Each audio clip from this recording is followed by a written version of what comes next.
Hello my beautiful Upland people, we are going to take a look at some Sparklet data today. We're not giving any financial advice, not going to tell you whether to buy or sell, but yeah, we're going to take a look at lots of data.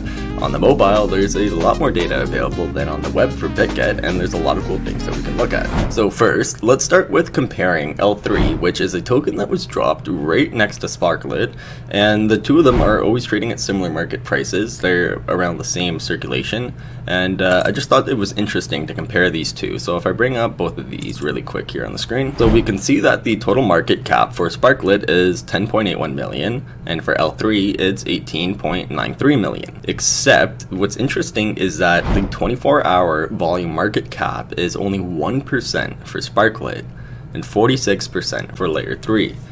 I'm not really sure what to make of these numbers, to be honest. I'm not sure if 1% is good or bad. I'm not sure if 46% is good or bad. I'm imagining you'd probably want somewhere in the middle of these two numbers. The all-time highs and all-time lows are pretty close, and both of their market-making prices ended up around the same. They just go and then tick downwards. Their charts look very similar. I've been watching the two of these tokens for a while, ever since Sparklet came out. Now you can see the circulating supply. They have 3 times as many tokens and about double in circulation. We have much more in circulation at about 17%. This is only about 11%. But yeah, those were some data points I wanted to look at really quick. And then, so these are the buy and sell orders for Sparklet over the course of the last day. Now this is the 15-minute chart at the time that I'm looking at this, 8:09 a.m. EST for me. And so looking at the 1 hour, you can actually see that there was a lot more selling pressure, and that remains throughout the last 4 hours and the last whole day as a whole. The last 15 minutes, we have a lot of buying pressure. Now, again, I'm not really too sure what to make of this data. I don't know if this means that the price is heading downwards. I mean, we did see an 8% decrease in price over the last day, so that, I mean, totally lines up, and we're now seeing this recover. So this totally lines up, and I mean, I guess maybe you could use this to judge whether you should buy or sell. If there's just constantly red across the board, I would honestly think it's a great time to buy.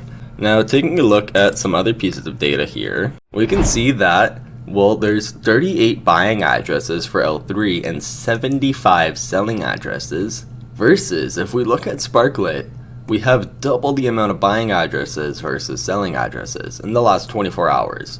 I'm not sure if we can see longer than this. It didn't give me the option to check. And you might see down here top 10 holder addresses if we pull those up for both tokens. So I thought this one was interesting. And I thought at first this was pretty bad for L3, that majority of their tokens were being held by 10 accounts, but I eventually realized that because they only had 11% in circulation, I'm assuming that they've distributed the majority of their tokens in hold, or whatever you call it, in their vault before they release it out. I'm assuming they've spread it across these 10 accounts. This is Upland's on the right, and you can see that Upland has 82.7% in all in one account, all on one address, 827 million Sparklet.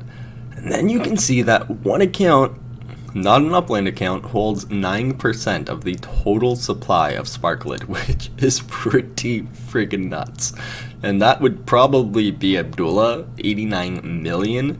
Not quite sure who else would have that amount. I think he's the single largest net worth holder in Upland anyways. And then we move down to, I think, is Dizzy with 1.98% of the total supply. That's 2% of the total supply, and that's over 10% between just two people here. And luckily it drops pretty far and pretty fast. We're down to 0.18% for the 10th largest holder in Upland. So at least, I mean, Abdullah could most definitely cause the price to sink to unfathomable lows. Yeah, I don't know where I was going with that. That's pretty scary. That one player holds 9%. Anyways, I'm sure similar things have happened with Bitcoin and whatever else, so I'm not too worried. And Abdullah seems to be one of the largest believers in Upland, considering the amounts of money he's put into the platform. So yeah, those are just some interesting numbers to look at here. The last little data point that I wanted to look at here was the 5-day large order net inflow of Sparklet. I thought at first that this was Sparklet coming out of the exchange back into Upland, which would insinuate holding. I think this just means selling pressure. I'm not too sure exactly. I mean, the price is obviously trading higher than it was 5 days ago, so It doesn't really make too much sense to me. I'm assuming it's Sparklet being pulled out of the exchange. Do with that information what you will. Now let's look at the actual chart of Sparklet itself. We are in a pretty precarious spot. I mean, we were down all the way to 0.35, not once, but twice. And then we hit a new low there at 0.4, which we've then skyrocketed up from. But should you be buying right here? Again, I'm not going to give you any financial advice. I'm just giving you all the data.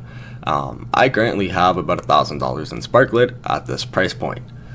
Do with that as you will. I strongly believe in the token. It's got a ton of utility behind Upland, and I mean, you can analyze data points and the charts all you want, but I mean, the underlying factor is what value does it provide at the end of the day. And I mean, is it worth it for people to still buy it and hold this token? And ultimately, yes, it is. Now, whether that brings the price up or down because people want to get rid of their tokens for the time being, I don't know. But I'm placing my bets on Sparklet. And we also have a Patreon you can check out. Every dollar donated goes right back into the content, and any donation is incredibly valued. Anyways, thank you for watching, and we'll see you next time.